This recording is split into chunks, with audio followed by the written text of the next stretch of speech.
In Sparta, stealing was not a crime. Getting caught was. And that one rule defined everything. From the outside, Sparta looked perfect. Strong warriors, discipline, order, a society built on strength. But behind that image was something much darker. A system designed not just to train boys, but to break them and rebuild them into something else, something colder, something controlled, something dangerous. In Sparta, childhood didn't last long. At the age of 7, boys were taken from their families. No choice, no discussion, no way back. One day you were a child, and the next, you belonged to the state. This system was called the Agoge, but it wasn't education, it was survival. From the very first day, they were stripped of comfort. No soft beds, no warm clothing, no protection, just stone, cold air, and silence. They were given very little food, not enough, never enough. And that wasn't a mistake, it was intentional. Hunger was part of the system, because hunger forces decisions, it forces risk, it forces action, and that's where stealing came in. In most societies, stealing is a crime. In Sparta, it was a requirement. Boys were expected to steal food from storage, from markets, from anyone who had it. They had to learn how to survive. Without being given anything, they had to observe, wait, move at the right moment, take what they needed, and disappear. If they succeeded, they ate. If they failed, they suffered. But here is what made Sparta different. They were not punished for stealing. They were punished for getting caught. That was the real rule. Not morality, not right or wrong, only efficiency. If you were caught, you were beaten. Not because you stole, but because you failed, because you were seen, because you made a mistake.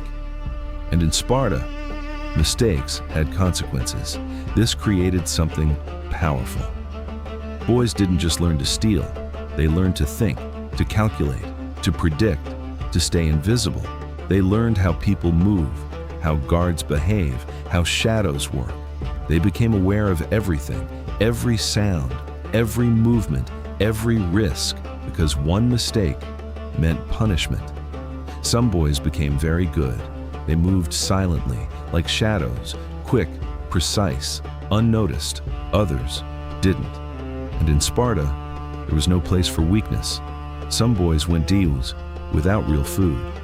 Their bodies weakened, but their minds adapted. They became sharper, more focused, more aware. Because hunger teaches faster than comfort ever could. And this wasn't just about food.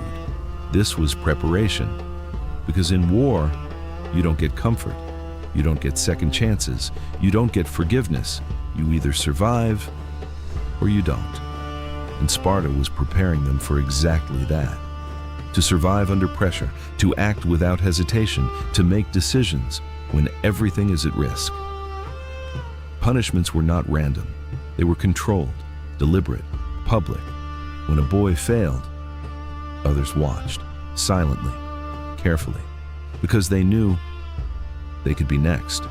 Every punishment was a lesson, not just for the one who failed, but for everyone else.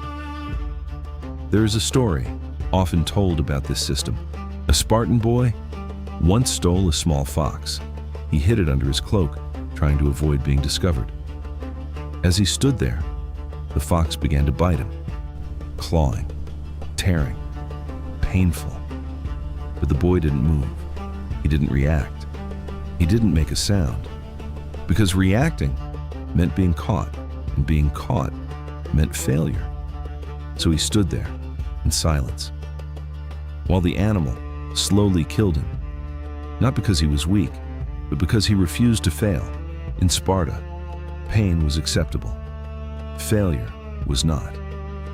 This is how they were trained, not just physically, but mentally, to control emotion, to suppress fear, to ignore pain, to remain calm, no matter what. By the time these boys became men, they were no longer ordinary. They were something else. Their minds were different, their reactions were different, their limits were different. They didn't panic, they didn't hesitate, they didn't break, because they had already been broken and rebuilt. Stealing had done its job. It taught them survival.